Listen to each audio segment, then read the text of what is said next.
सत श्री अकाल। मैं हाँ जसवीर ते टीवी पंजाब दे खबरां दे इस बुलेटिन च तुहाडा स्वागत है। सब तो पहला एक नज़र पाउने आ अज दीआं खास खबरां ते।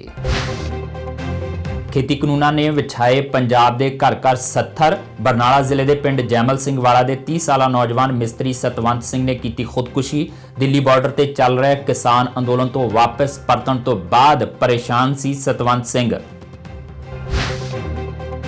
दिल्ली के ਸਿੰਘੂ बॉर्डर से सब तो छोटी उम्र च शहीद होने वाले नवजोत सिंह का नाभा के पिंड खेड़ी जट्टां विखे अंतिम संस्कार। नवजोत सिंह के मृतक शरीर ते किसानी झंडा पा के दी गई अंतिम विदाई। नवजोत के सन्मान च लगाए गए किसानों वालों नारे। तिहाड़ जेल तो रिहा होकर जीरा पहुंचे नौजवानों का हीरो वांग स्वागत। 26 जनवरी की घटना तो बाद किया गया सी नौजवानों को गिरफ्तार। दोबारा दिल्ली बॉर्डर से जाण अते किसानी संघर्ष का हिस्सा बनने लई तैयार दोवें नौजवान। बरनाला च 22 साला लड़की ਨੂੰ 8 महीने बंधक बना के गैंगरेप ਕਰਨ ਦੇ संगीन वारदात। 2 औरतां समेत 7 जणिਆਂ ਤੇ ਪਰਚਾ ਦਰਜ। लड़की ਨੂੰ ਧਮਕਾਉਣ ਵਾਲੇ 3 ਥਾਣੇਦਾਰ ਸਸਪੈਂਡ। ਅਤੇ ਬਜਟ ਇਜਲਾਸ ਤੋਂ ਪਹਿਲਾਂ ਆਮ ਆਦਮੀ ਪਾਰਟੀ ਤੇ ਅਕਾਲੀ ਦਲ ਦੇ ਕੈਪਟਨ ਸਰਕਾਰ ਤੇ ਵਾਰ। ਭਗਵੰਤ ਮਾਨ ਨੇ ਕਿਹਾ 4 ਸਾਲਾਂ 'ਚ ਸਰਕਾਰ ਨੇ ਨਹੀਂ ਕੀਤਾ ਕੋਈ ਕੰਮ। ਹਰਸਿਮਰਤ ਬਾਦਲ ਨੇ ਕਿਹਾ ਲੋਕ ਅਗਲੀਆਂ ਵੋਟਾਂ 'ਚ ਮੰਗਣਗੇ ਕੈਪਟਨ ਤੋਂ ਜਵਾਬ। ਤੇ ਹੁਣ ਖਬਰਾਂ ਦਾ ਵਿਸਥਾਰ। खेती कानूनां विरुद्ध पिछले लंबे समय तो संघर्ष कर रहे किसानां दा दुख एक नौजवान मिस्त्री सहार नहीं सकिया ते उसने पक्खे नाल फाहा लैके जान दे दित्ती। 30 सालां दा नौजवान सतवंत सिंह दिल्ली अंदोलन तो वापस परतिया सी ते उस दे बाद तो ही परेशान सी। सतवंत सिंह कोल अपनी कोई जमीन जायदाद नहीं सी। पुलिस ने इस मामले च धारा 174 के अधीन कार्रवाई करके लाश रिश्तेदारां दे हवाले कर दित्ती है।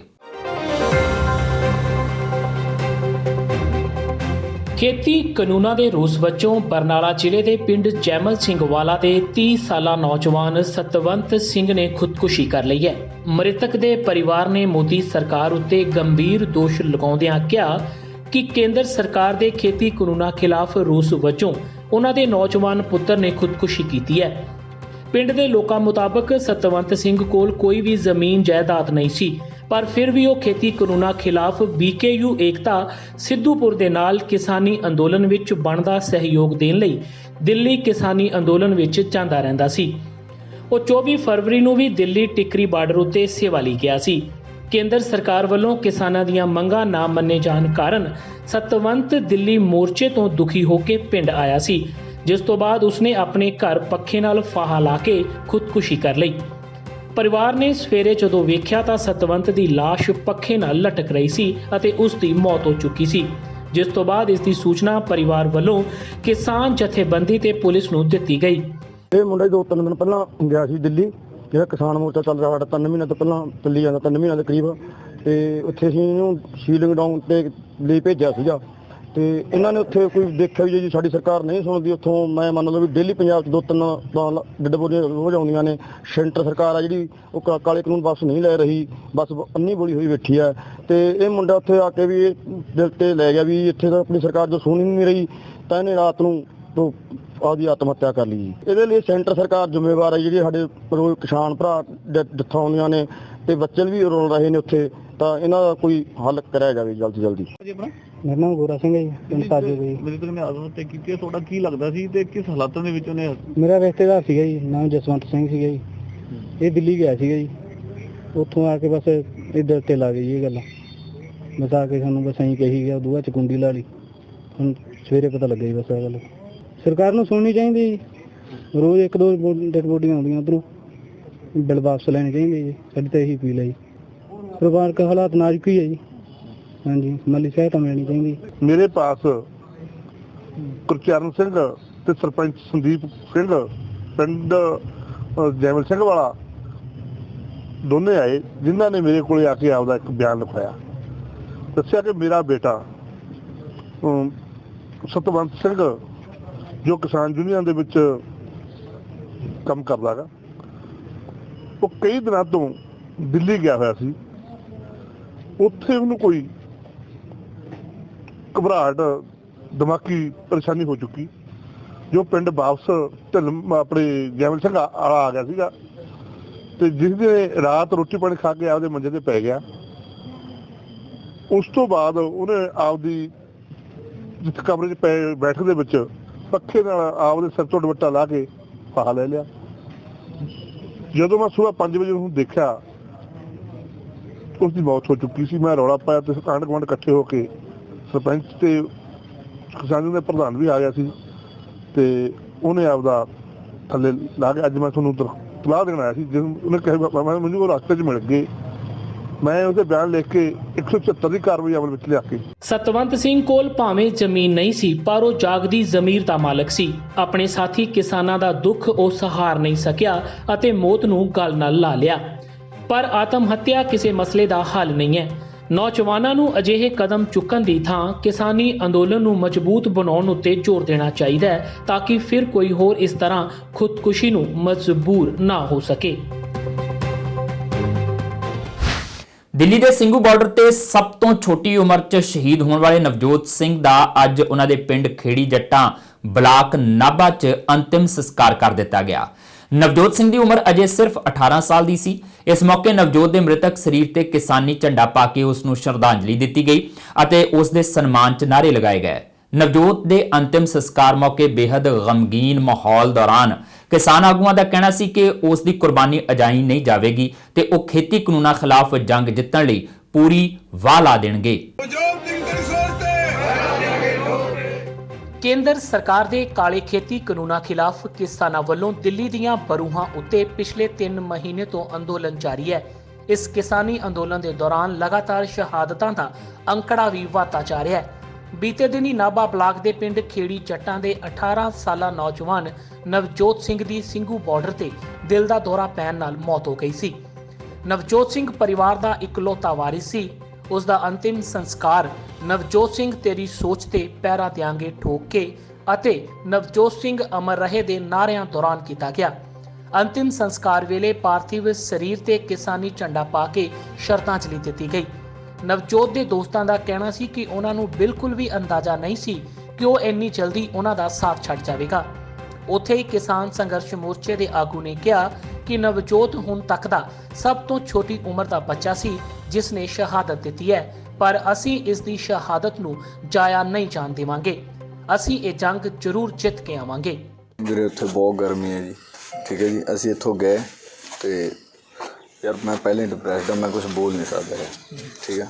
ਤੇ ਅਸੀਂ 6 ਜਾਣੇ ਗਏ, ਅਸੀਂ 5 ਵਾਪਸ ਆਏ। ਸਾਨੂੰ ਬਹੁਤ ਗਮ ਆ, ਸਾਨੂੰ 1% ਵੀ ਯਕੀਨ ਨਹੀਂ ਹੋ ਰਿਹਾ ਵੀ ਸਾਡਾ ਯਾਰ ਸਾਡਾ ਦੋਸਤ ਸਾਡੇ 'ਚ ਹੈ ਨਹੀਂ। ਹੱਸਦੇ ਖੇਡਦੇ ਸੋਏ, ਹੱਸਦੇ ਖੇਡਦੇ ਗਏ। ਸਾਨੂੰ ਇਹ ਸੀ ਵੀ ਹੱਸਦੇ ਖੇਡਦੇ ਵਾਪਸ ਆਵਾਂਗੇ ਤੇ ਉੱਥੇ ਜਾ ਕੇ ਉੱਥੇ ਦੇ ਹਾਲਾਤ ਬਹੁਤ ਖਰਾਬ ਨੇ ਤੇ ਅਸੀਂ ਕੁਝ ਨਹੀਂ ਬੋਲ ਪਾਵਾਂਗੇ ਜੀ ਹੋਰ।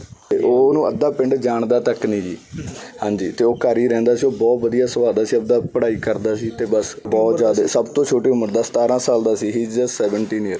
ਕਿਸਾਨੀ ਸੰਘਰਸ਼ ਵਿੱਚ ਅਸੀਂ ਨਵਜੋਤ ਸਿੰਘ ਸਨ ਆਫ ਜਸਵਿੰਦਰ ਸਿੰਘ ਵਾਸੀ ਖੇੜੀ ਜੱਟਾਂ ਇੱਕ ਯੋਧਾ ਅਸੀਂ ਖੋਲਿਆ ਤੇ ਮੋਦੀ ਸਰਕਾਰ ਨੂੰ ਬੇਨਤੀ ਕਰਦੇ ਹਾਂ ਕਿ ਇਸ ਸ਼ਹਾਦਤਾਂ ਤੋਂ ਵੇਖਦੇ ਹੋਏ ਸ਼ਰਮ ਕਰਨ ਤੇ ਲੋਕਾਂ ਦੀ ਆਵਾਮ ਨੂੰ ਦੀ ਭਾਵਨਾਵਾਂ ਨੂੰ ਸਮਝਣ, ਸਾਡੇ ਪੀਸਫੁਲ ਪ੍ਰੋਟੈਸਟ ਨੂੰ ਸਮਝਣ ਤੇ ਇਹ 3 ਕਾਲੇ ਕਾਨੂੰਨ ਰੱਦ ਕਰਨ।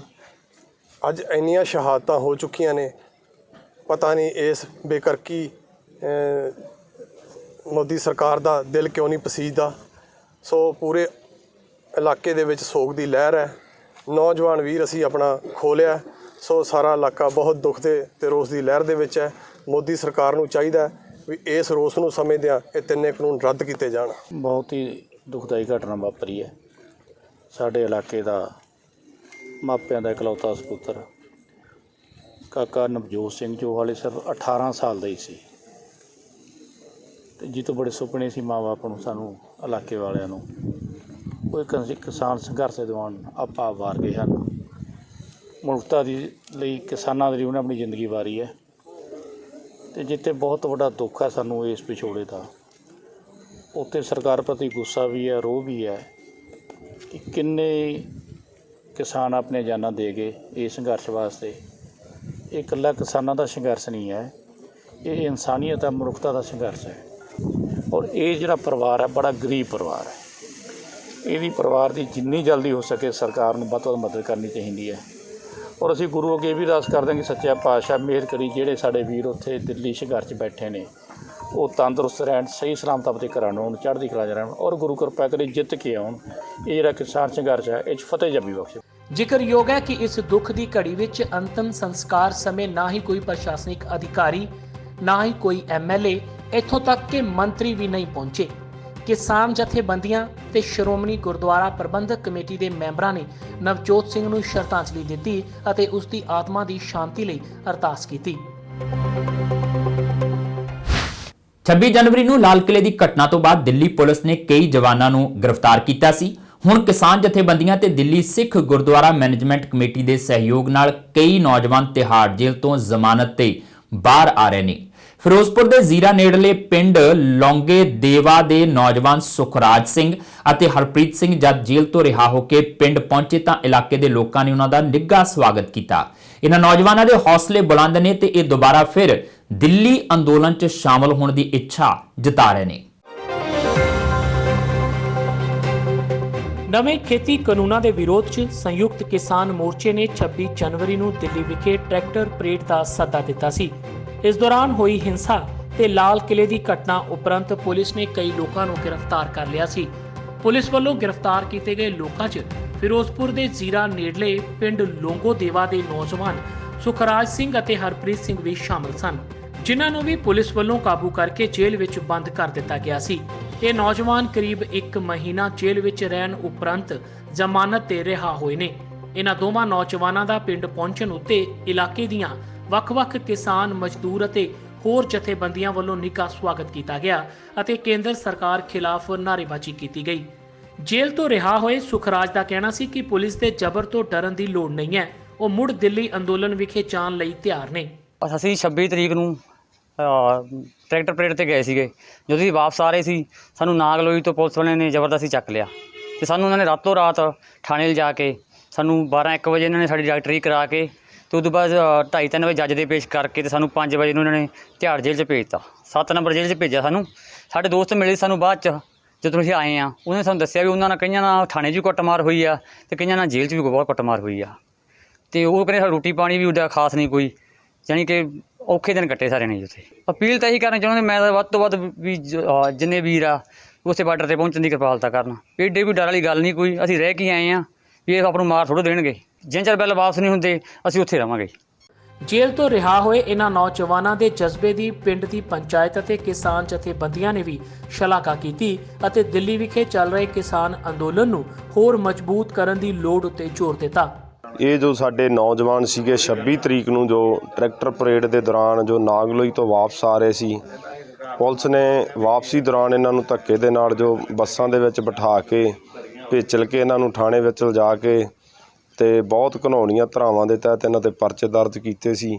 ਇਹ ਸਾਡੇ ਨੌਜਵਾਨ ਕਿਸੇ ਤਰ੍ਹਾਂ ਦੀ ਘਬਰਾਹਟ ਤੋਂ ਬਿਨਾਂ ਜੇਲ੍ਹ ਦੇ ਵਿੱਚ ਰਹਿ ਕੇ ਅੱਜ ਜ਼ਮਾਨਤ 'ਤੇ ਸਾਡੇ ਨਗਰ ਪਹੁੰਚੇ ਆ। ਅੱਜ ਇੱਥੇ ਅਸੀਂ ਇਹਨਾਂ ਦਾ ਆਉਣ 'ਤੇ ਜੀ ਆਇਆਂ ਕੀਤਾ। ਇਹਨਾਂ ਦਾ ਜੀਰੇ ਤੋਂ ਇਹਨਾਂ ਨੂੰ ਕਾਫਲੇ ਦੇ ਰੂਪ ਵਿੱਚ ਪਿੰਡ ਲਿਆ ਕੇ ਇਹਨਾਂ ਦਾ ਸਵਾਗਤ ਕੀਤਾ ਗਿਆ। ਇਹ ਦੋਵੇਂ ਨੌਜਵਾਨ ਪੂਰੀ ਚੜ੍ਹਦੀ ਕਲਾ ਦੇ ਵਿੱਚ ਉੱਥੋਂ ਵਾਪਸ ਪਰਤੇ ਆ ਤੇ ਦੁਬਾਰਾ ਫਿਰ ਇਹਨਾਂ ਨੇ ਸੱਦਾ ਦਿੱਤਾ ਵੀ ਅਸੀਂ 1-2 ਦਿਨ ਇੱਥੇ ਰੁਕ ਕੇ ਫਿਰ ਅਸੀਂ ਜਿੱਥੇ ਆਪਣੇ ਟਿੱਕਰੀ ਬਾਰਡਰ 'ਤੇ ਟਰਾਲੇ ਖੜੇ ਉੱਥੇ ਅਸੀਂ ਵਾਪਸ ਫਿਰ ਆਵਾਂਗੇ। ਅੱਜ ਮੇਰੇ ਪਿੰਡ ਦੇ 2 ਨੌਜਵਾਨ ਤਿਹਾੜ ਜੇਲ੍ਹ 'ਚੋਂ ਰਿਹਾ ਹੋ ਕੇ ਆਏ ਆ। ਅੱਜ ਪਿੰਡ ਆਉਣ 'ਤੇ ਅਸੀਂ ਸਾਰੇ ਇਹਨਾਂ ਨੂੰ ਜੀਰੇ ਤੋਂ ਰਿਸੀਵ ਕਰਕੇ ਨਗਰ ਪਹੁੰਚੇ ਤੇ ਕਾਫਲੇ ਦੇ ਰੂਪ ਵਿੱਚ ਪਿੰਡ ਆਏ ਆ। ਅਸੀਂ ਨੌਜਵਾਨਾਂ ਨੂੰ ਇਹ ਅਪੀਲ ਕਰਦੇ ਹਾਂ ਜਿਹੜੀਆਂ ਸਰਕਾਰ ਦੀਆਂ ਮਾਰੂ ਨੀਤੀਆਂ ਸੈਂਟਰ ਸਰਕਾਰ ਦੀਆਂ ਉਹਦੇ ਵਿੱਚ ਵੱਧ ਤੋਂ ਵੱਧ ਹਿੱਸਾ ਲੈਣ ਤੇ ਕਿਸਾਨ ਯੂਨੀਅਨ ਤੇ ਕਿਸਾਨਾਂ ਦੇ ਸੰਘਰਸ਼ ਨੂੰ ਤਕੜਾ ਕਰਨ। ਦੱਸ ਦਈਏ ਕਿ 26 ਜਨਵਰੀ ਦੀ ਘਟਨਾ ਮਗਰੋਂ ਗ੍ਰਿਫਤਾਰ ਕੀਤੇ ਗਏ ਨੌਜਵਾਨਾਂ ਦੇ ਕੇਸ ਕਿਸਾਨ ਜਥੇਬੰਦੀਆਂ ਅਤੇ ਦਿੱਲੀ ਸਿੱਖ ਗੁਰਦੁਆਰਾ ਮੈਨੇਜਮੈਂਟ ਕਮੇਟੀ ਵੱਲੋਂ ਨਿਯੁਕਤ ਕੀਤੇ ਵਕੀਲ ਲੜ ਰਹੇ ਨੇ। ਇਹਨਾਂ ਵਿੱਚੋਂ ਬਹੁਤੇ ਨੌਜਵਾਨਾਂ ਨੂੰ ਜ਼ਮਾਨਤ ਮਿਲ ਚੁੱਕੀ ਹੈ ਅਤੇ ਬਾਕੀਆਂ ਦੀ ਰਿਹਾਈ ਦੀਆਂ ਕੋਸ਼ਿਸ਼ਾਂ ਚੱਲ ਰਹੀਆਂ ਨੇ। ਮਜ਼ਦੂਰ ਕਾਰਕੁਨ ਨੌਦੀਪ ਕੌਰ ਨੂੰ ਕਰਨਾਲ ਦੀ ਜ਼ਿਲ੍ਹਾ ਜੇਲ੍ਹ ਤੋਂ ਕਰੀਬ 1.5 ਮਹੀਨੇ ਬਾਅਦ ਬੀਤੀ ਰਾਤ 8:15 ਵਜੇ ਰਿਹਾ ਕਰ ਦਿੱਤਾ ਗਿਆ। ਇਸ ਦੌਰਾਨ ਦਿੱਲੀ ਸਿੱਖ ਗੁਰਦੁਆਰਾ ਪ੍ਰਬੰਧਕ ਕਮੇਟੀ ਦੇ ਪ੍ਰਧਾਨ ਮਨਜਿੰਦਰ ਸਿੰਘ ਸਿਰਸਾ ਸਮੇਤ ਕਈ ਹੋਰ ਸ਼ਖਸੀਅਤਾਂ ਵੀ ਮੌਕੇ ਤੇ ਮੌਜੂਦ ਰਹੀਆਂ। ਰਿਹਾਈ ਤੋਂ ਬਾਅਦ ਨੌਦੀਪ ਕੌਰ ਨੇ ਕਿਹਾ ਕਿ ਉਹ ਮੀਡੀਆ ਨੂੰ ਜ਼ਿਆਦਾ ਜਾਣਕਾਰੀ ਨਹੀਂ ਦੇ ਸਕੇਗੀ ਕਿਉਂਕਿ ਉਸ ਦਾ ਕੇਸ ਅਜੇ ਅਦਾਲਤ 'ਚ ਚੱਲ ਰਿਹਾ ਹੈ। ਉਹਨਾਂ ਔਖੇ ਸਮੇਂ 'ਚ ਆਪਣੇ ਨਾਲ ਖੜਨ ਵਾਲੇ ਸਾਰੇ ਲੋਕਾਂ ਦਾ ਧੰਨਵਾਦ ਕਰਦਿਆਂ ਕਿਹਾ ਕਿ ਜੇਲ੍ਹ ਅੰਦਰ ਉਸ ਨਾਲ ਕੋਈ ਕੁੱਟਮਾਰ ਨਹੀਂ ਹੋਈ ਪਰ ਉਸ ਦੇ ਸਾਥੀ ਸ਼ਿਵ ਕੁਮਾਰ ਨੂੰ ਬੁਰੀ ਤਰ੍ਹਾਂ ਨਾਲ ਟੌਰਚਰ ਕੀਤਾ ਗਿਆ। ਨਵਦੀਪ ਕੌਰ ਨੇ ਇੱਕ ਵਾਰ ਫਿਰ ਕਿਸਾਨ ਅੰਦੋਲਨ ਦਾ ਹਿੱਸਾ ਬਣਨ ਅਤੇ ਕਿਸਾਨਾਂ ਦੀ ਆਵਾਜ਼ ਚੁੱਕਣ ਦੀ ਇੱਛਾ ਜਤਾਈ। ਇਸ ਸਭ ਤੋਂ ਬਾਅਦ ਅੱਜ ਨਵਦੀਪ ਕੌਰ ਵੱਲੋਂ ਬਕਾਇਦਾ ਮੀਡੀਆ ਨੂੰ ਮੁਖਾਤਿਬ ਹੋ ਕੇ ਇੱਕ ਪ੍ਰੈਸ ਕਾਨਫਰੰਸ ਵੀ ਕੀਤੀ ਗਈ, ਜਿਹਦੇ ਵਿੱਚ ਉਸ ਨੇ ਅਹਿਮ ਜਾਣਕਾਰੀ ਮੀਡੀਆ ਦੇ ਨਾਲ ਤੇ ਲੋਕਾਂ ਨਾਲ ਸਾਂਝੀ ਕੀਤੀ। धन्यवाद करना चाहती हूँ। आज लोगों की वजह से आज मैं बाहर आई हूँ और अभी जो भी बात है, अभी मैं केस के बारे में ज़्यादा नहीं बताना चाहती क्योंकि हमारा केस अभी चल रहा है।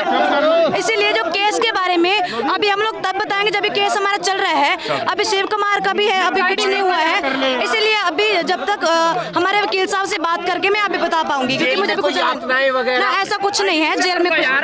जेल में ऐसी कोई यातनाएं नहीं दी गई है। बाकी जो भी केस के बारे में अभी नहीं बता सकती मैं। जो शिव कुमार है उसको भी बहुत टॉर्चर किया गया है, अभी वो भी जेल में है। तो अभी उस स्त्री को बहुत बुरे तरीके से मारा गया है, उसकी हड्डियां तोड़ दी गई हैं। तो अभी शिव कुमार का भी अभी जेल में है।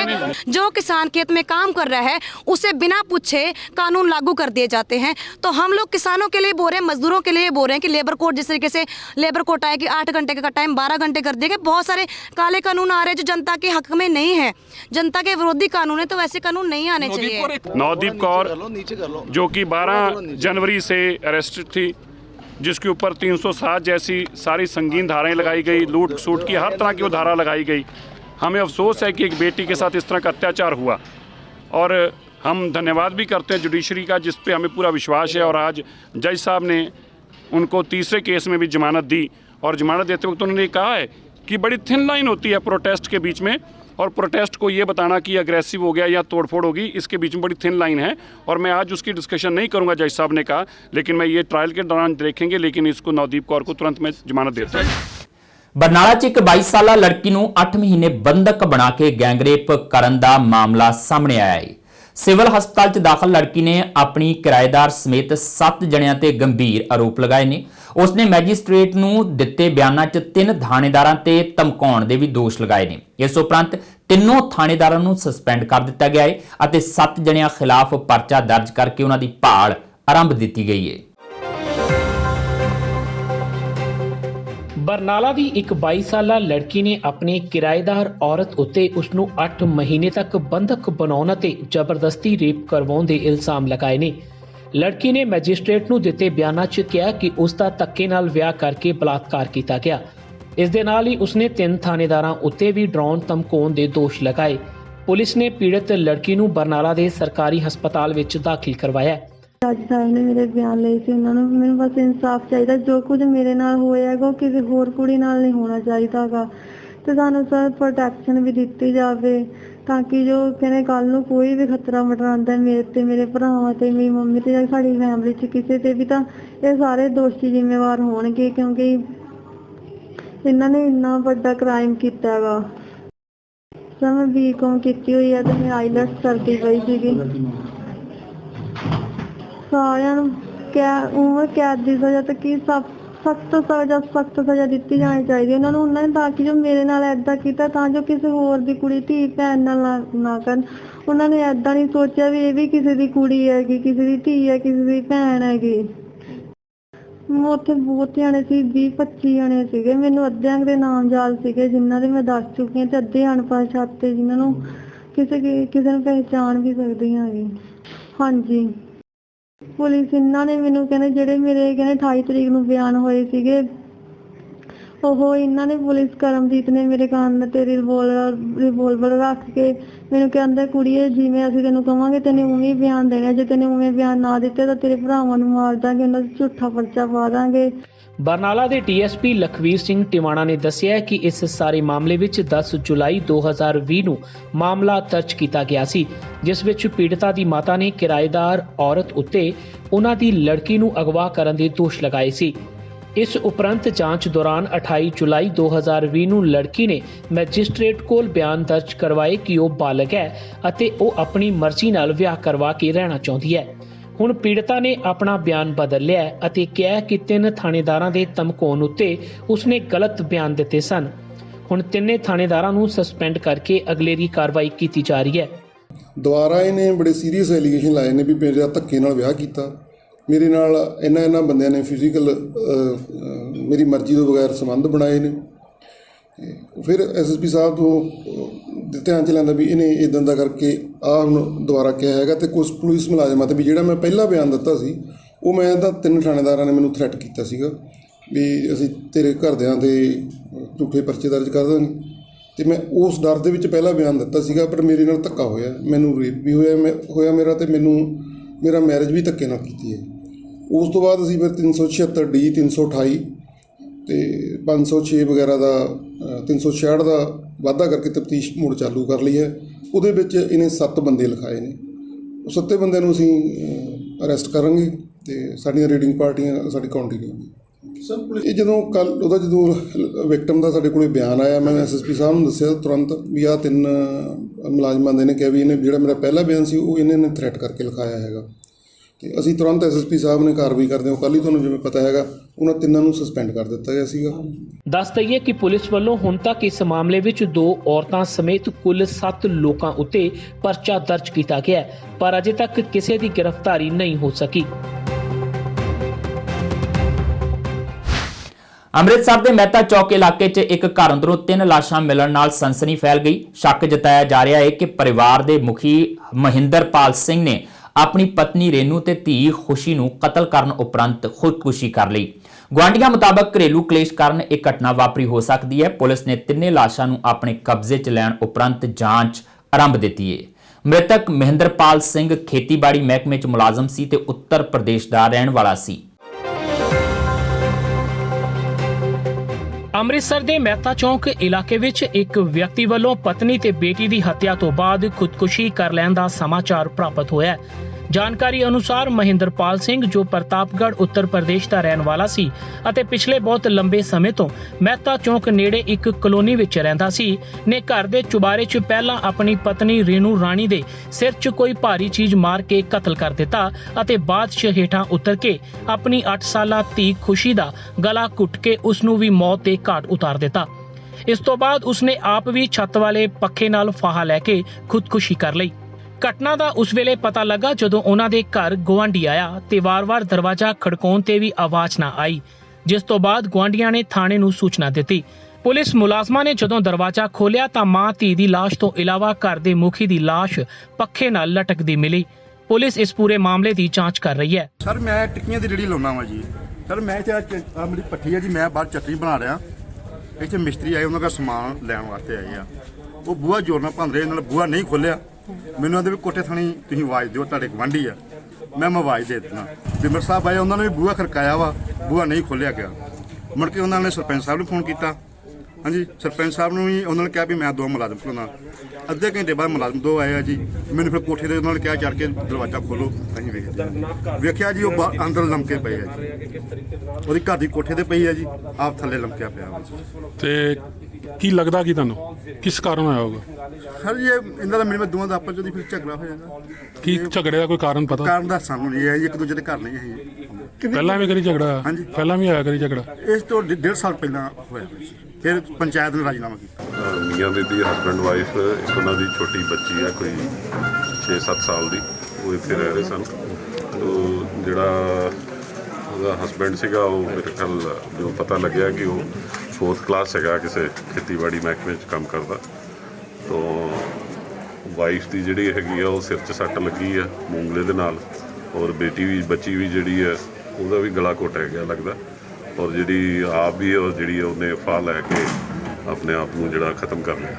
ਸੋ ਅਜੇ ਤਹਿਕੀਕਾਤ ਕਰ ਰਹੇ ਆ, ਮੌਕੇ ਤੇ ਸਾਰਾ ਦੇਖ ਕੇ ਫਿਰ ਉਸ ਤੋਂ ਬਾਅਦ ਜਿਹੜੀ ਕਾਰਵਾਈ ਹੋਏਗੀ। ਬੱਚੀ ਦੀ ਕਿੰਨੀ ਉਮਰ ਹੈ ਜੀ? ਕਰੀਬ 6-7 ਸਾਲ, 8 ਸਾਲ ਦੇ ਕਰੀਬ। ਸਹੀ ਕੀ ਕਿਹਾ ਜਾ ਸਕਦਾ, ਮਰਡਰ ਔਰ ਸੁਸਾਈਡ? ਹਾਂ, ਲੱਗ ਰਿਹਾ ਕਿ ਜਿਸ ਤਰ੍ਹਾਂ ਉਹਨੇ ਮਾਰ ਕੇ ਸੁਸਾਈਡ ਕਰ ਲਿਆ। ਬਾਕੀ ਜਿਹੜੀ ਇਨਵੈਸਟੀਗੇਸ਼ਨ ਚੱਲ ਰਹੀ ਹੈ, ਉਸ ਤੋਂ ਬਾਅਦ ਜਿਹੜੀ ਗੱਲ। ਦੱਸ ਦਈਏ ਕਿ ਮ੍ਰਿਤਕ ਮਹਿੰਦਰਪਾਲ ਸਿੰਘ ਖੇਤੀਬਾੜੀ ਵਿਭਾਗ ਵਿੱਚ ਮੁਲਾਜ਼ਮ ਸੀ। 3 ਮੌਤਾਂ ਦਾ ਕਾਰਨ ਅਜੇ ਪਤਾ ਨਹੀਂ ਚੱਲ ਸਕਿਆ। ਪੁਲਿਸ ਇਸ ਕੇਸ ਦੀਆਂ ਸਾਰੀਆਂ ਰਿਪੋਰਟਾਂ ਆਉਣ ਤੋਂ ਬਾਅਦ ਹੀ ਸਥਿਤੀ ਸਾਫ਼ ਕਰਨ ਦੀ ਗੱਲ ਆਖ ਰਹੀ ਹੈ। ਸੰਗਰੂਰ ਤੋਂ ਸਾਂਸਦ ਭਗਵੰਤ ਮਾਨ ਨੇ ਗੁਰੂ ਰਵਿਦਾਸ ਜੀ ਦੇ ਪ੍ਰਕਾਸ਼ ਦਿਵਸ ਦੀਆਂ ਸੰਗਤਾਂ ਨੂੰ ਵਧਾਈਆਂ ਦਿੱਤੀਆਂ ਨੇ। ਭਗਵੰਤ ਮਾਨ ਗੁਰਦੁਆਰਾ ਸਾਹਿਬ ਵਿਖੇ ਨਤਮਸਤਕ ਹੋਣ ਲਈ ਪਹੁੰਚੇ ਸਨ। ਇਸ ਮਗਰੋਂ ਪੱਤਰਕਾਰਾਂ ਨਾਲ ਗੱਲਬਾਤ ਕਰਦਿਆਂ ਉਨ੍ਹਾਂ ਕਿਹਾ ਕਿ ਪੰਜਾਬ ਸਰਕਾਰ ਨੇ ਪਿਛਲੇ 4 ਸਾਲਾਂ ਦੇ ਰਾਜ ਦੌਰਾਨ ਕੁਝ ਨਹੀਂ ਕੀਤਾ। ਹੁਣ ਸਰਕਾਰ ਆਖਰੀ ਕੁਝ ਸਮੇਂ 'ਚ ਖਾਨਾ ਪੂਰਤੀ ਦੀ ਕੋਸ਼ਿਸ਼ ਕਰ ਰਹੀ ਹੈ, ਪਰ ਹੁਣ ਲੋਕ ਸਮਝਦਾਰ ਨੇ। ਉਹ ਕੈਪਟਨ ਦੇ ਝੂਠੇ ਵਾਅਦਿਆਂ ਤੋਂ ਤੰਗ ਆ ਚੁੱਕੇ ਨੇ। ਮਾਨ ਨੇ ਕਿਹਾ ਕਿ ਬਜਟ ਇਜਲਾਸ ਦੌਰਾਨ ਆਮ ਆਦਮੀ ਪਾਰਟੀ ਕੈਪਟਨ ਸਰਕਾਰ ਨੂੰ ਸਦਨ 'ਚ ਘੇਰੇਗੀ। ਇਸ ਦੇ ਨਾਲ ਹੀ ਉਹਨਾਂ ਸਾਲ 2022 'ਚ ਪੰਜਾਬ ਅੰਦਰ ਆਪਣੀ ਪਾਰਟੀ ਦੀ ਸਰਕਾਰ ਬਣਨ ਦੀ ਸੰਭਾਵਨਾ ਜਤਾਈ। ਜੀ ਅੱਜ ਸ੍ਰੀ ਗੁਰੂ ਰਵਿਦਾਸ ਜੀ ਦੇ ਜਨਮ ਦਿਹਾੜੇ ਤੇ ਜਗ੍ਹਾ ਜਗ੍ਹਾ ਤੇ ਨਗਰ ਕੀਰਤਨ ਜਾਂ ਸ਼੍ਰੀ ਅਖੰਡ ਪਾਠ ਸਾਹਿਬ ਜੀ ਦੇ ਭੋਗ ਹੋ ਰਹੇ ਨੇ ਤੇ ਸਾਡੇ ਸੰਗਰੂਰ ਦੇ ਵਿੱਚ ਵੀ ਬਹੁਤ ਸਾਰੀ ਜਗ੍ਹਾ ਤੇ ਮੈਂ ਵੀ ਜਾਊਂਗਾ ਔਰ ਇਹੀ ਅਰਦਾਸ ਕਰਦੇ ਹਾਂ ਕਿ ਸਾਡੇ ਗੁਰੂਆਂ ਦੀ ਬਾਣੀ ਜਿਹੜੀ ਆ ਉਹ ਭਾਈਵਾਲਤਾ ਦੀ ਸਾਂਝੀਵਾਲਤਾ ਦੀ ਪ੍ਰਤੀਕ ਹੈ। ਸਾਰੇ ਸਮਾਜ ਨੂੰ ਮਨੁੱਖਤਾ ਨੂੰ ਏਕਤਾ ਦਾ ਤੇ ਸਾਂਝੀਵਾਲਤਾ ਦਾ ਸੁਨੇਹਾ ਦਿੰਦੀ ਹੈ। ਅਸੀਂ ਉਹਨਾਂ ਤੋਂ ਸੁਨੇਹਾ ਲੈ ਕੇ ਆਪਣੇ ਸਮਾਜ ਨੂੰ ਉੱਪਰ ਚੱਕੀਏ ਔਰ ਜਿੰਨੇ ਵੀ ਅੱਜ ਜਗ੍ਹਾ ਤੇ ਸ਼੍ਰੀ ਗੁਰੂ ਰਵਿਦਾਸ ਜੀ ਦੇ ਜਨਮ ਦਿਹਾੜੇ ਤੇ ਜयंती ਮਨਾਈ ਜਾ ਰਹੀ ਹੈ, ਮੈਂ ਸਾਰਿਆਂ ਨੂੰ ਬਹੁਤ ਬਹੁਤ ਵਧਾਈਆਂ ਦਿੰਦਾ। ਦੇਖੋ ਬਜਟ ਸੈਸ਼ਨ ਹੈ, ਕੋਈ ਖਾਸ ਉਮੀਦ ਹੈ ਨਹੀਂ, ਬਹੁਤ ਬੁਰੇ 4 ਸਾਲ ਲੰਘੇ ਨੇ, ਸਾਲ ਰਹਿ ਗਿਆ ਲਾਸਟ ਬਸ। ਹੁਣ 1 ਸਾਲ ਦੇ ਵਿੱਚ ਕੋਸ਼ਿਸ਼ ਕਰ ਰਹੇ ਨੇ ਲਿਪਾ ਪੋਤੀ ਕਰਨ ਦੀ, ਪਰ ਲੋਕਾਂ ਨੂੰ ਯਾਦ ਹੈ ਘਰ ਘਰ ਨੌਕਰੀਆਂ, ਕਰਜ਼ੇ ਮਾਫੀ, 5-5 ਮਰਲਿਆਂ ਦੇ ਪਲਾਟ, 2500 ਰੁਪਏ ਬੁਢਾਪਾ ਪੈਨਸ਼ਨ, ਸਮਾਰਟਫੋਨ ਔਰ ਗੁਟਕਾ ਸਾਹਿਬ ਦੀਆਂ ਸਹੁੰ ਖਾ ਕੇ ਚਿੱਟੇ ਦੀਆਂ ਜਿਹੜੇ ਵਪਾਰੀ ਨੇ ਉਹਨਾਂ ਨੂੰ ਨੱਥ ਪਾਉਣ ਦੀਆਂ ਗੱਲਾਂ ਜਿਹੜੀਆਂ ਸਾਰੀਆਂ ਉਹ ਗਲਤ ਸਾਬਤ ਹੋਈਆਂ ਨੇ। ਸੋ ਪੰਜਾਬ ਦੇ ਲੋਕਾਂ ਨੂੰ ਯਾਦ ਹੈ। ਵਿਧਾਨ ਸਭਾ ਦੇ ਵਿੱਚ ਵਿਰੋਧ ਵੀ ਕਰਾਂਗੇ, ਸਵਾਲ ਵੀ ਪੁੱਛਾਂਗੇ ਤੇ ਸਰਕਾਰ ਨੂੰ ਘੇਰਾਂਗੇ ਕਿ ਤੁਸੀਂ ਕੀ ਕਰ ਰਹੇ ਹੋ। ਕਿਸਾਨੀ ਅੰਦੋਲਨ ਦੇ ਵਿੱਚ ਕੁਝ ਨਹੀਂ ਕੀਤਾ ਪੰਜਾਬ ਸਰਕਾਰ ਨੇ, ਦਿੱਲੀ ਛੱਡ ਤੇ ਜਾ ਕੇ ਤੇ ਕਿੰਨੇ ਮੁੰਡਿਆਂ ਤੇ ਕੇਸ ਪੈ ਗਏ, ਤਿਹਾੜ ਜੇਲ੍ਹ 'ਚ ਨੇ, ਕੋਈ ਕਿਤੇ ਨੇ, ਕੋਈ ਵਕੀਲ ਕਰਨ ਦੀ ਕੋਸ਼ਿਸ਼ ਨਹੀਂ ਕੀਤੀ, ਕੋਈ ਉਹਨਾਂ ਦੀ ਹੈਲਪ ਕਰਨ ਦੀ ਕੋਸ਼ਿਸ਼ ਨਹੀਂ ਕੀਤੀ, ਸਿਰਫ ਬਿਆਨ ਦਿੱਤੇ ਹੈ। ਔਰ ਕਿਸਾਨੀ ਅੰਦੋਲਨ ਦੇ ਚੱਲਦੇ ਹਜੇ ਵੀ ਅੰਦੋਲਨ ਚੱਲ ਰਿਹਾ, ਕੋਈ ਪ੍ਰਧਾਨ ਮੰਤਰੀ ਨਾਲ ਗੱਲ ਕਰਨ ਦੀ ਕੋਸ਼ਿਸ਼ ਨਹੀਂ ਕੀਤੀ। ਬਥੇਰਾ ਸੀ ਕਿਹਾ ਕਿ ਤੁਸੀਂ ਮਿਲੋ ਕੈਪਟਨ ਸਾਹਿਬ ਅਮਿਤ ਸ਼ਾਹ ਨੂੰ ਤੇ ਪ੍ਰਧਾਨ ਮੰਤਰੀ ਨੂੰ ਮਿਲ ਕੇ ਹੱਲ ਕਰਾਓ, ਪਰ ਕੈਪਟਨ ਸਾਹਿਬ ਇਸ ਮਾਮਲੇ 'ਚ ਫੇਲ ਸਾਬਤ ਹੋਏ ਨੇ। ਸਾਬਕਾ ਕੇਂਦਰੀ ਮੰਤਰੀ ਤੇ ਅਕਾਲੀ ਲੀਡਰ ਹਰਸਿਮਰਤ ਕੌਰ ਬਾਦਲ ਨੇ ਪੰਜਾਬ ਵਿਧਾਨ ਸਭਾ ਬਜਟ ਇਜਲਾਸ ਤੋਂ ਪਹਿਲਾਂ ਕਾਂਗਰਸ ਸਰਕਾਰ ਨੂੰ ਲੰਬੇ ਹੱਥੀਂ ਲਿਆਏ। ਸੰਗਤ ਮੰਡੀ ਵਿਖੇ ਆਪਣੀ ਪਾਰਟੀ ਦੇ ਜਿੱਤੇ ਕੌਂਸਲਰਾਂ ਨੂੰ ਵਧਾਈ ਦੇਣ ਪੁੱਜੀ ਹਰਸਿਮਰਤ ਕੌਰ ਬਾਦਲ ਨੇ ਮੀਡੀਆ ਨਾਲ ਗੱਲਬਾਤ ਕਰਦੇ ਹੋਏ ਕਿਹਾ ਕਿ ਪੰਜਾਬ 'ਚ 2 ਰਾਜਿਆਂ ਨੇ ਗੁੰਡਾ ਰਾਜ ਚਲਾ ਰੱਖਿਆ ਏ। ਵੱਡੇ ਰਾਜੇ ਨੇ ਤਾਂ ਪੰਜਾਬ ਦੇ ਨੱਕ 'ਚ ਦਮ ਕੀਤਾ ਹੋਇਆ ਤੇ ਛੋਟੇ ਰਾਜੇ ਨੇ ਇਲਾਕੇ ਦੇ ਲੋਕਾਂ ਦੇ ਨੱਕ 'ਚ ਦਮ ਕੀਤਾ ਹੋਇਆ ਏ। ਦਿਨ ਦਿਹਾੜੇ ਪੰਜਾਬ 'ਚ ਗੁੰਡਾ ਰਾਜ ਚੱਲ ਰਿਹਾ ਏ, ਇੱਥੋਂ ਤੱਕ ਕਿ ਗੋਲੀਆਂ ਚੱਲ ਰਹੀਆਂ ਨੇ, ਪਰ ਕੈਪਟਨ ਸਾਹਿਬ ਆਪਣੇ ਫਾਰਮ ਹਾਊਸ 'ਚ ਆਰਾਮ ਫਰਮਾ ਰਹੇ ਨੇ। ਇਸ ਦੇ ਨਾਲ ਹੀ ਬਜਟ ਤੇ ਬੋਲਦਿਆਂ ਉਹਨਾਂ ਕਿਹਾ ਕਿ ਕੈਪਟਨ ਸਰਕਾਰ ਨੇ ਸਿਰਫ ਝੂਠ ਦਾ ਗ੍ਰੰਥ ਬਣਾਇਆ ਏ, ਹੋਰ ਕੁਝ ਨਹੀਂ ਕੀਤਾ। ਇਹ ਹੁਣ ਆਖਰੀ ਝੂਠ ਬੋਲਣ ਦਾ ਜਾ ਰਹੇ ਨੇ, ਪਰ ਪੰਜਾਬ ਦੀ ਜਨਤਾ ਨੂੰ ਸਭ ਕੁਝ ਪਤਾ ਹੈ ਤੇ ਉਹ ਇਹਨਾਂ ਨੂੰ ਸਬਕ ਸਿਖਾਏਗੀ। ਇੱਕ ਹੋਰ ਝੂਠ ਦਾ ਬਜਟ, ਜਿਹੜੇ ਵਾਅਦੇ ਕੀਤੇ ਸੀ ਸਰਕਾਰ ਬਣਾਉਣ ਵਾਸਤੇ ਉਹ ਹੋਣ ਜਾਂ 4 ਸਾਲਾਂ ਦੇ ਇਹਨਾਂ ਦੇ ਬਜਟ ਰਹੋ, ਝੂਠ ਦੇ ਉੱਤੇ ਝੂਠ ਦਾ ਗ੍ਰੰਥ ਬਣਾਇਆ ਹੈਗਾ, ਝੂਠ ਦਾ ਪੁਤਲਾ ਬਣਾਇਆ ਹੈਗਾ, ਹੋਰ ਕੁਝ ਨਹੀਂ ਹੈਗਾ। ਹੁਣ ਅਖੀਰਲਾ ਝੂਠ ਜਿੰਨਾ ਮਰਜ਼ੀ ਕੈਪਟਨ ਸਾਹਿਬ ਮਾਰ ਲੈਣ, ਲੋਕਾਂ ਨੇ ਮਨ ਬਣਾ ਲਿਆ ਹੈ। ਇਹ ਸਰਕਾਰ ਤਾਂ ਲੋਕਾਂ ਨੇ ਕੰਨਾਂ ਨੂੰ ਹੱਥਾਂ ਲਾ ਲਿਆ ਕਿ ਇਹ ਸਰਕਾਰ ਨਹੀਂ ਚਾਹੀਦੀ। ਕੋਈ ਇੱਕ ਗੁੰਡੇ, ਇੱਕ ਵੱਡਾ ਰਾਜਾ, ਇੱਕ ਛੋਟਾ ਰਾਜਾ, ਇਹਨਾਂ ਨੇ ਤਾਂ ਇੱਕ ਵੱਡੇ ਰਾਜੇ ਨੇ ਪੰਜਾਬ ਦੇ ਨੱਕ 'ਚ ਦਮ ਕੀਤਾ ਹੋਇਆ ਹੈ ਤੇ ਛੋਟੇ ਰਾਜੇ ਨੇ ਇਲਾਕੇ ਦੇ ਨੱਕ 'ਚ ਦਮ ਕੀਤਾ ਹੋਇਆ ਹੈ। ਜਿਹੜੇ ਇੱਕ ਵਿਚਾਰੇ ਦਰਜ਼ੀ ਦਾ ਬਿੱਲ ਨਹੀਂ ਦੇ ਸਕਦਾ 3-3 ਸਾਲ, ਜਿਹੜੇ ਪੈਸੇ ਲੈ ਕੇ ਇੱਕ ਬੰਦੇ ਨੂੰ ਆਪਦੀ ਪਰਿਵਾਰ ਨੂੰ ਛੱਡ ਕੇ ਸਭ ਕੁਝ ਸੁਸਾਈਡ ਕਰਨਾ ਪੈ ਰਿਹਾ, ਸੁਸਾਈਡ ਨੋਟ 'ਚ ਲਿਖਿਆ। ਅੱਜ ਤਾਂ ਇਹਨਾਂ ਰਾਜੇ ਵੜਿੰਗ ਨੂੰ ਚੱਕਿਆ ਨਾ ਉਹਦੇ ਰਿਸ਼ਤੇਦਾਰ ਨੂੰ ਚੱਕਿਆ ਹੈਗਾ ਪੁਲਿਸ ਨੇ। ਇਸ ਸੂਬੇ 'ਚ ਹੋ ਕੀ ਰਿਹਾ ਤੁਸੀਂ ਅੰਦਾਜ਼ਾ। ਬਾਕੀ ਸੂਬੇ 'ਚ ਤਾਂ ਕੀ ਜਿੱਥੇ ਦਿਨ ਦਿਹਾੜੇ ਗੋਲੀਆਂ ਚੱਲ ਰਹੀਆਂ ਨੇ, ਕਾਂਗਰਸੀ ਚਲਾ ਰਹੇ ਨੇ, ਤਾਂ ਗੁੰਡਾ ਰਾਜ ਚੱਲ ਰਿਹਾ ਇੱਥੇ। ਕੈਪਟਨ ਸਾਹਿਬ ਆਪਣੇ ਐਸ਼ੋਰਾਮ ਆਪਣੇ ਨਵੇਂ ਬਣਾਏ ਹੋਏ ਫਾਰਮ ਹਾਊਸ, ਹੋਰ ਲੋਕਾਂ ਦਾ ਕੁਝ ਨਹੀਂ ਬਣਿਆ, ਕੈਪਟਨ ਸਾਹਿਬ ਦਾ ਫਾਰਮ ਹਾਊਸ ਜ਼ਰੂਰ ਬਣ ਗਿਆ। ਉਹ ਉੱਥੇ ਐਸ਼ ਦੀ ਜ਼ਿੰਦਗੀ ਜੀ ਰਹੇ ਨੇ, ਇੱਥੇ ਗੁੰਡਿਆਂ ਦਾ ਰਾਜ ਚੱਲ। ਡੀਜ਼ਲ ਦੀਆਂ ਵਧੀਆਂ ਕੀਮਤਾਂ ਨੂੰ ਲੈ ਕੇ ਤਰਨਤਾਰਨ ਵਿਖੇ ਮਿੰਨੀ ਬੱਸ ਆਪਰੇਟਰ ਯੂਨੀਅਨ ਵੱਲੋਂ ਕੇਂਦਰ ਸਰਕਾਰ ਖਿਲਾਫ ਰੋਸ ਪ੍ਰਦਰਸ਼ਨ ਕਰਦਿਆਂ ਨਾਅਰੇਬਾਜ਼ੀ ਕੀਤੀ ਗਈ ਤੇ 2 ਘੰਟੇ ਲਈ ਬੱਸਾਂ ਦਾ ਚੱਕਾ ਜਾਮ ਰੱਖਿਆ ਗਿਆ। ਇਸ ਮੌਕੇ ਮਿੰਨੀ ਬੱਸ ਆਪਰੇਟਰਾਂ ਨੇ ਕਿਹਾ ਕਿ ਸਰਕਾਰ ਵੱਲੋਂ 1 ਸਾਲ 'ਚ ਹੀ 30 ਰੁਪਏ ਦੇ ਕਰੀਬ ਡੀਜ਼ਲ ਦੀਆਂ ਕੀਮਤਾਂ 'ਚ ਵਾਧਾ ਕਰਕੇ ਉਹਨਾਂ ਦਾ ਲੱਕ ਤੋੜ ਕੇ ਰੱਖ ਦਿੱਤਾ ਗਿਆ ਹੈ।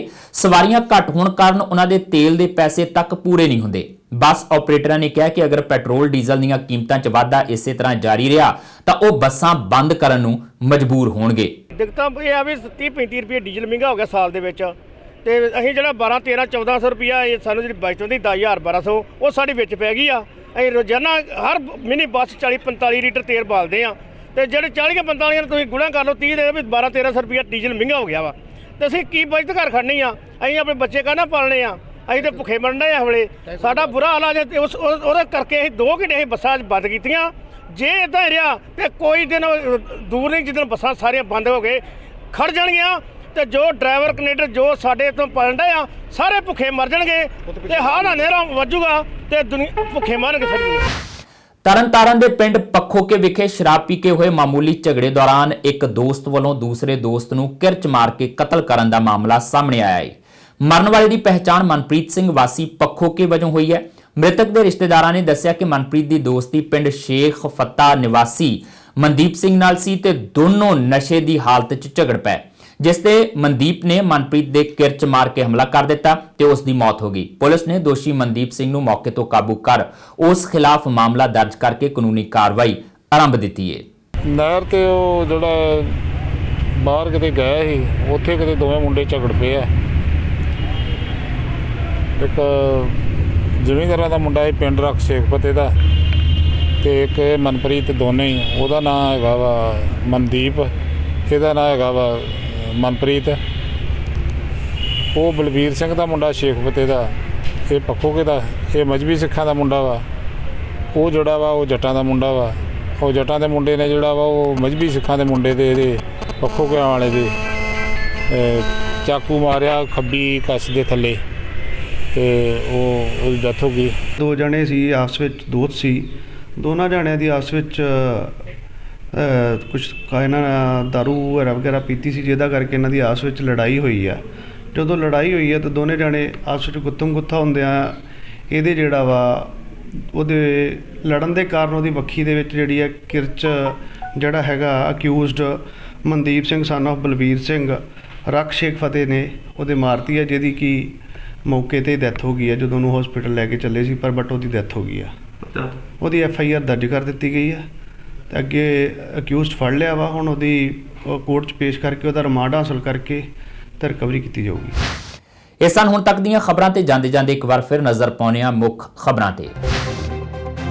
ਖੇਤੀ ਕਾਨੂੰਨਾਂ ਨੇ ਵਿਛਾਏ ਪੰਜਾਬ ਦੇ ਘਰ ਘਰ 70। ਬਰਨਾਲਾ ਜ਼ਿਲ੍ਹੇ ਦੇ ਪਿੰਡ ਜੈਮਲ ਸਿੰਘ ਵਾਲਾ ਦੇ 30 ਸਾਲਾ ਨੌਜਵਾਨ ਮਿਸਤਰੀ ਸਤਵੰਤ ਸਿੰਘ ਨੇ ਕੀਤੀ ਖੁਦਕੁਸ਼ੀ। ਦਿੱਲੀ ਬਾਰਡਰ ਤੇ ਚੱਲ ਰਹੇ ਕਿਸਾਨ ਅੰਦੋਲਨ ਤੋਂ ਵਾਪਸ ਪਰਤਣ ਤੋਂ ਬਾਅਦ ਪਰੇਸ਼ਾਨ ਸੀ ਸਤਵੰਤ ਸਿੰਘ।